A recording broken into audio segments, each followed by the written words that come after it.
Hello दोस्तों, नमस्कार।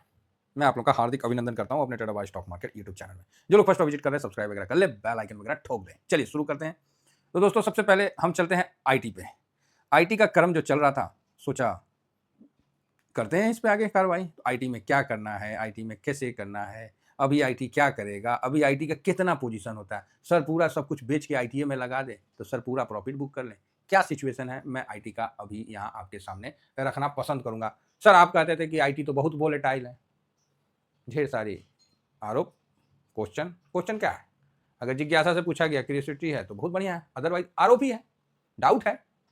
उसका बाद में एक वो पहना देना कि सर हम तो जानकारी के लिए पूछ रहे हैं, है ना। मैं समझ सकता हूँ इन चीज़ों को। तो अभी हम शुरू करते हैं। उससे पहले हमारे भी हैं जो टीवीएसएम फैमिली के सदस्य हैं, वो उनका हम यहाँ शेयर कर दिए हैं। नहीं, इस पर स्विंग में शेयर किए हैं, जरूर देखिएगा, क्योंकि इच्छाएं खत्म नहीं होती। हाँ, हर कोई बेटर मतलब बेस्ट करना चाहता है, बोले नहीं, अच्छा से अच्छा करना चाहता है, लॉन्ग टर्म करना नहीं चाहता है, हो जाता है। क्यों? इतना रिटर्न ही दे देता है, इतना रिटर्न ही दे देता है कि हो जाता है। दूसरी बात, हर कोई हर चीज प्राप्त कर ले, फिर उस चीज का वैल्यू क्या रह जाएगा? बात समझ रहे हैं? हर कोई हर चीज को प्राप्त कर ले, फिर उस चीज का वैल्यू क्या रह जाएगा? कठिनाई तो होनी ही चाहिए, नहीं तो फिर कैसे सब एक ही जैसा हो जाएगा? फिर विनर और लूजर में क्या बेनिफिट रहेगा? तो सारे जो भी स्क्रीनशॉट मेरे पास लगा कि आप लोगों को प्रोवाइड करना चाहिए था, तो मैंने प्रोवाइड किया है स्विंग में, और ये फ्री है। और इसमें मेरा नहीं है, अभी मैं अपना नहीं दिखा रहा था, मैं दूसरे का दिखा रहा था, और मैं लिख के भी देता हूँ कि भाई ऐसा ऐसा बात है, ठीक है। मैं लिख के भी इन चीज़ों को प्रमोट करता हूँ कि ऐसा ऐसा बात है। बोलते नहीं है, एक ग्रुप में मतलब एक जत्था में रही है। आप देखिएगा, पहले ज़माना में एक सेना का बनता था, लेकिन टुकड़ियों में बनता था, एक साथ पूरा सेना नहीं बनता था। सब टुकड़ियों को मिला देने के बाद सेना बन जाता है। सेम एज इट इज आज, या पूरे, हाँ, आज के समय में पूरे वर्ल्ड में जो डिफेंस का है ना, अलग अलग जत्था के तौर पे रखा गया है पूरे डिफेंस को। जल, जिस तरह हम ही लोग में जल थल नभ जो भी है, तीनों सेना है ना, तो अलग अलग रखा गया। अब एक थल सेना में जाइएगा तो उसका अलग पार्टीशन दिखेगा, नौसेना में जाइएगा वहां अलग दिखेगा, वायुसेना में जाइएगा वहां अलग दिखेगा, सबका अलग अलग पार्टीशन। और ग्राउंड लेवल में जाइएगा तो मेरे हिसाब से सबसे छोटा इकाई भी होता है जो टोही टीम का काम करता है। टोही मतलब जैसे किसी एरिया को देखना है तो कैसे ड्रोन उड़ाते हैं तो दिख जाता है, तो उसी तरह हर जत्था का सबसे छोटी टीम को भेजा जाता है, जो कि कागज में तो कुछ होते हैं लेकिन ग्राउंड में कुछ होते होंगे, मुझे उतना आइडिया है, लेकिन हर चीज़ नहीं आपको शेयर करेंगे, क्योंकि मतलब वहाँ देखने के लिए और जत्था में चलना पड़ता है। अगर आप किसी ग्रुप में चलते हो तो बड़ी से बड़ी दूरी भी समाप्त हो जाता है। वैष्णो देवी जब हम लोग चलते हैं तो देखते हैं, अकेले छोड़ दीजिए ना आदमी को, आधे रास्ता में लगेगा क्यों, तो पहाड़ ही गिर जाएगा हमारा ऊपर है। तो देखेगा कोई चलिए नहीं रहा है, हम ही चल रहे हैं, कहीं रास्ता में बाघ आ जाएगा, ठीक है, कुछ हो जाएगा, तरह तरह का कुछ आवाज़ सुन लेगा, कहीं उल्लू कर दिया, कहीं बिलाई बोल दिया मैं आया हूँ, तो बस हो गया उसका, तो हाल बोलेगा हो गया। और वही ग्रुप में होता है, छोटा ग्रुप में जय माता दी बोलते हुए अपना चलते रहता है, एक दूसरे को चिढ़ाते रहता है, ये थक गया तो बोलेगा हम थके हैं, शकल दिख रहा है, भले शकल से पूरा पसीना हो के नींबू की तरह निचुराया हुआ है, फिर भी बोलेगा देख रहे हैं हम ठीक है, हाँ बढ़िया है, बढ़िया है जी चलो। तो एक दूसरे को मतलब छेड़खानी करते हुए, छेड़खानी मतलब जैसे हंसी मजाक होता है वो मैं बोल रहा हूँ, उसको गलत मतलब मत लीजिएगा। नहीं, घर परिवार में आदमी बोलता है हाँ हो गया अब आपका जवानी खत्म, बस इतने तो बोलिए, तो देखिए ना 60 साल का आदमी बोले जवानी खत्म, पागल है क्या, अभी देखो हम चढ़ के दिखाते हैं। तो एक पर्व मतलब एक छोटा ग्रुप है और बड़ा काम करने के लिए वो निकल पड़ा है, ठीक है। बस उसको ये ध्यान रखना है कि रास्ता सही होना चाहिए। एज इट इज हम लोग का भी सेम छोटा सा ग्रुप है, टीवीएसएम फैमिली का है, जो कि हर लॉट 15 लाख का टारगेट है। मेरा अपना यही टारगेट है और मैं चाहता हूं कि सबका यही टारगेट है। प्रत्येक लॉट ईच लॉट, कोई बोले ना लॉट कितना का होता है तो बोलेंगे आओ 15 लाख का होता है, ससुर अब देखिए कि मुंह ताकने लगे, बोले इतना बड़ा, हाँ ना, छोटा रख के क्या फायदा छोटा रख के क्या फायदा, वहां तक जाना है सब 15 एकदम ठीक।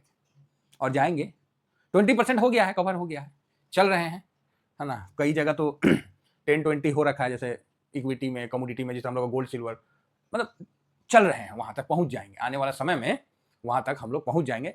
हड़बड़ा के नहीं डालना है, हड़बड़ा के मतलब कि सब पैसा बटोर के वहीं डाल दिया, काहे तो सर को दिखाना है। अरे हमको मत दिखाइए, हमको कुछ नहीं चाहिए, हम अगेन रिपीट कर रहे हैं, हमको कुछ नहीं। जो बताना चाह रहा हूँ वो भाव समझिए, ठीक है। आप अपने जगह आगे बढ़िए, हम उसी में खुश हैं। तो आइए अभी हम लोग आईटी पे डिस्कस करते हैं। आईटी बड़ा अभी उस जगह में है जहां इस पे डिस्कशन का जोर बन रहा है, क्योंकि यूएस में एक दिन बवाल होकर अलग ही पंगा हो गया, 55% एडीआर भाग गया, तो 5-7% पे रुका, समझे थे ना, गलत ट्रेड हो गया था कि क्या हो गया था, बवाले कर दिया था। तब से आईटी का जो स्मूथनेस था वो ड्राइनेस में बदल गया। हाँ, इसीलिए हमने प्रॉफिट बुक कर लिया, हम बोले चलो कर लेते, देखी जाएगी।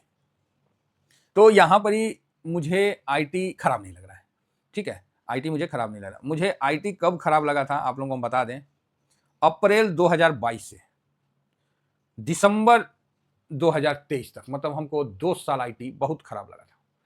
गजब का हम लोग का टाइम जो था ना उस समय, लेकिन हिम्मत नहीं आ रहे, हिम्मत साहब नहीं आ रहे। और ये लेवल मेरा सबसे फाइनल लेवल था जो 27 का था, 27 के पास का लेवल मेरा फाइनल लेवल था। मैं बोला लूट सके तो लूट लो, जिसको जितना। उस समय इंफोसिस का रिजल्ट खराब हुआ था 23 अप्रैल में, उसके बाद जो दिया ना वो यहाँ तक, ठीक है, उसके बाद जो दिया ना वो यहाँ तक दिया। तो टाइम पीरियड जो है वो काफ़ी मायने रखता है, इससे यहाँ तक पार करने में बहुत टाइम लगा, बहुत टाइम लगा, रियल बता रहे। इस समय हम लोग स्विंग किए, लेकिन बहुत मतलब तेजी के मार्केट में स्विंग बहुत अच्छा मिलता है, अब मंदी के मार्केट में स्विंग थोड़ा टाइम देके मिलता है ना। अभी जिस तरह आईटी में हम लोग इन्वेस्ट किए थे इस जगह 36-37 के पास में, तो हमने अभी 3 लॉट बुक कर लिया, यहाँ से लेके यहाँ तक। हाँ 2-3 लॉट हमने प्रॉफिट बुक कर, हाँ 3 लॉट, हाँ यस 3 लॉट। पहला जो था मेरा 70 का था ना, 70 का था, और उसमें फिर हमने दूसरा खरीदा, लेकिन खरीदा गया वही था, तो 1,20,000 के आसपास हो गया था। और फिर उसके बाद एक और लॉट था, तो 2 लॉट आपको दिखाते थे, लेकिन 3 लॉट का पैसा लगा था। ये प्रॉफिट बुक किए पूरा, फिर ये बुक किए, और फिर अभी नया लेके किए। तो मतलब 3 बार हमने यहाँ से यहाँ तक में प्रॉफिट बुक कर लिया, आप लोगों के सामने किया है। तो ये जो हम लोग का पहले से ही मानना था कि 43 जो है एक रेसिस्टेंट का काम करेगा, क्यों, क्योंकि पहले भी यहाँ कर रखा है, ये यहाँ सपोर्ट हुआ था, तो स्वाभाविक है यहाँ रेसिस्टेंट, यहाँ रुका था। तो अब देखिए 2 बार के हिसाब से तो हमने सम्मान दे दिया है 2 बार के हिसाब से तो सम्मान दे ही दिया था यहाँ, ये तीसरा बार भी हो गया, चाहे हाँ हो ही गया ना, तीसरा बार तक का हमने सम्मान दे दिया। एक बार ये हुआ, एक बार ये हो गया, और ये तीसरा बार भी हम लोग सम्मान दे दिए इस जगह का। तो अब मेरे हिसाब से ये कमजोर पड़ जाएगा, अब जो नीचे से आएगा ना तो ये कमजोर पड़ जाएगा। तो अब आप बोलोगे सर ये आएगा कब, देखिए हमारे चाहने से अगर होता ना सर, तो आज हम सबको ऊपरे चढ़ा देते, सही बता रहे, सबको ऊपरे चढ़ा देते। लेकिन यहाँ पर ही जो चाहना है ना वो मेरा फोरकास्ट में बदल जाता है, मतलब जाना पड़ेगा, समझ रहे। हाँ तो यहाँ पर ही पहला सपोर्ट, इसको आप अगर एक्यूमुलेट करना चाहते हैं तो ये लेवल के आसपास आप आएगा, तो यहाँ पर ही आप एकदम थोड़ा सा पॉजिटिव हो सकते हैं। उसके बाद तो फिर 200 मूविंग एवरेज आ जाएगा, फिर 37 मतलब 38 का लेवल आ जाएगा। तो ये सब काफ़ी स्ट्रॉन्ग है, तो गिरावट मुझे यहाँ से नहीं दिख रहा है। और मुझे तो ये लग रहा है कि ये यहाँ आने से पहले ही मतलब 40 का लेवल से ही कहीं घूम मत जाए। अब घूमेगा ना तो इसको तोड़ेगा। सर कोई गारंटी है क्या भैया, शेयर मार्केट में ना गारंटी नहीं होता है, गारंटी होता है ना तो 5% 6% जाइए बैंक में रख के गारंटी ले लीजिए, एफडी में 6-7% ले लीजिए, है ना, वहाँ गारंटी मिलेगा। अब वो बैंक डूब गया ना तो बस 5 लाख रुपया मिलेगा मैक्सिमम, और उसके बाद गारंटी लेके घूमते रहिएगा गारंटी कार्ड लेके, ठीक है। तो गारंटी नहीं है, ये बात आप पहले हम बता रहे हैं, इसमें कोई डाउट नहीं। सबसे अच्छा गारंटी है पोस्ट ऑफिस में, वहाँ जाइए, लेकिन उसका भी नियम है कि पोस्ट ऑफिस में कहीं युद्ध हो गया ना तो पोस्ट ऑफिस से भी पैसा निकालना मुश्किल हो जाता है, अगर भीषण युद्ध हो गया, समझे, जैसे रूस और यूक्रेन का हो गया। तो ये चीज़ भी आप समझ के रखिए। तो रिस्क तो भैया हर जगह है, ये सोचिएगा कि रिस्क के बिना कोई काम करें तो बहुत हद तक रिस्क कम हो जाता है ईटीएफ में। तो ये रास्ता सही है। अब आप किस ग्रुप में होके जा रहे हो ये आप पे डिपेंड करता है, जर्नी है, पूरा करना है, लक्ष्य आपको भी है सर, फाइनेंशियल फ्रीडम होना है। फाइनेंशियल फ्रीडम का मतलब सर जो चीज़ पसंद है वो खरीद ले, सोचे नहीं अगर ऐसा होना है तो खतरनाक हो जाएगा। तो ठीक है, वो भी समय आएगा आने वाले टाइम में। तो यहां से जब ये निकलेगा तो इसके बाद एक बार ये 45 के पास भी रुकेगा, लेकिन अब इसको तोड़ने के लिए और इसको घुमाने के लिए आईटी के लिए पॉजिटिव न्यूज चाहिए। और वो पॉजिटिव न्यूज़ आपको 10 एक दिन में मिलना शुरू हो जाएगा, 10 डेज में। तो जिसका यहाँ नेगेटिव व्यू है तो नेगेटिव मत रहिए, आपको 8-10 दिन में पॉजिटिव व्यू मिलना शुरू हो जाएगा। तो वो क्या रहेगा, तो रिजल्ट का आना वो पॉजिटिव न्यूज़ रहेगा। अगर रिजल्ट में अच्छा परफॉर्मेंस दिया तो श्योर है कि इसको उड़ा देगा, और नहीं दिया फिर ढुलमुल नीचे की तरफ आ जाएगा। तो एक लॉट एट ए टाइम इसमें लगा होना चाहिए। बाकी प्रॉफिट बुक करने का विचार बना सकते हैं, जिस तरह मैंने ऑलरेडी 3 बार प्रॉफिट बुक कर लिया है विद इन सितंबर से अभी तक। क्लियर है? कहीं कोई डाउट? आप बोलोगे नहीं सर। कुछ लोग बोलेंगे सर अभी खरीद सकते हैं, तो बताएं तो रिजल्ट के पहले तक लेना है ले लीजिए, नहीं तो रिजल्ट के बाद देख लीजिए क्या होगा। तो यहाँ आईटी थोड़ा सा मुरझाया टाइप का भी चलेगा, तो इसका विशेष ध्यान रखा जाए, क्योंकि मार्केट ही मुरझाया हुआ है, किसी को कुछ लेने का इंटरेस्ट ही नहीं है। चलिए इतना ही कहकर अपनी वाणी को विराम देता हूँ।